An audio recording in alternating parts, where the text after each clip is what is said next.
Think of the dumbest thing you've ever done in public. Got it? Your face is already warming up. That heat creeping up your neck right now, your ancestors felt the exact same thing.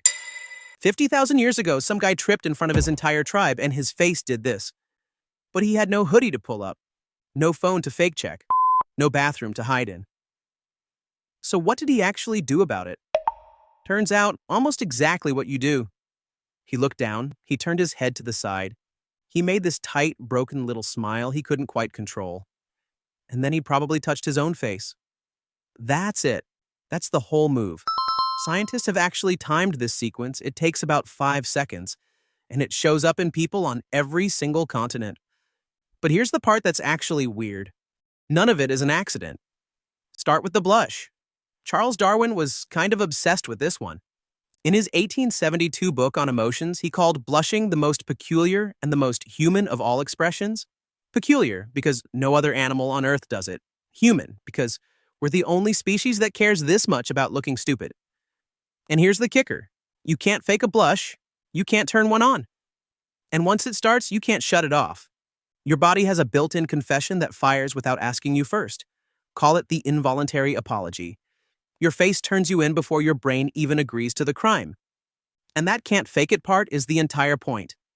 In nature, the signals worth trusting are the ones that are impossible to fake. A liar can say, sorry. A liar can fake a sad face, no problem. But a liar can't blush on command. So the blush became valuable precisely because it's honest. It's a signal that says out loud to everyone watching, I know I broke the rule, I didn't mean to, and I feel terrible. No words needed. Which worked out great because for most of human history, the words didn't exist yet. So why would evolution build a body that rats you out on purpose? And here's where it gets stupid.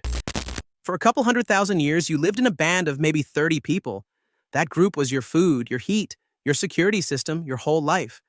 Get kicked out and you didn't go find yourself. You died, usually within a week, usually eaten. So when you messed up, took someone's spot by the fire, said the wrong thing to the wrong guy, you needed a fast, believable way to signal, please don't exile me. I'm still one of you. Embarrassment was that signal. The hot face wasn't a bug. It was the apology that kept you alive. In 1995, a psychologist named Dacher Keltner over at UC Berkeley filmed a bunch of people being embarrassed and slowed the footage down. And the display isn't sloppy at all. It runs in a fixed order every time. Eyes drop first. Then the head turns down and to the left. Then a small smile you're clearly trying to suppress.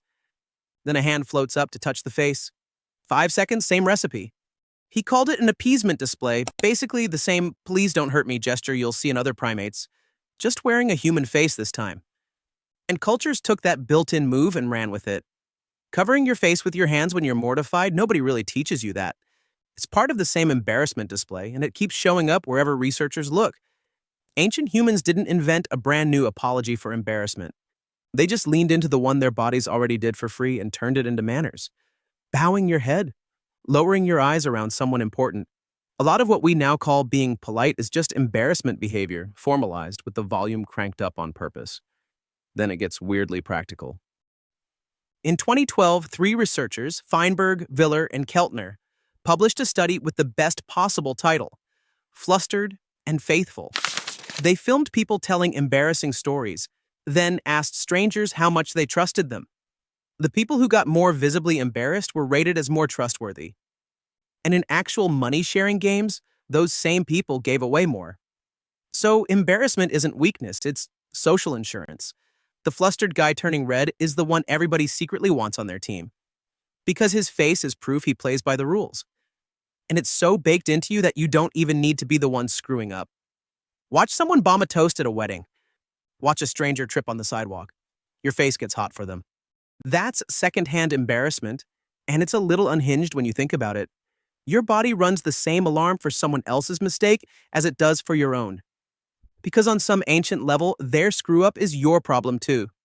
You're in the same group. If they look bad, the whole band looks bad. One last layer, and it's a strange one. You weren't born able to do this.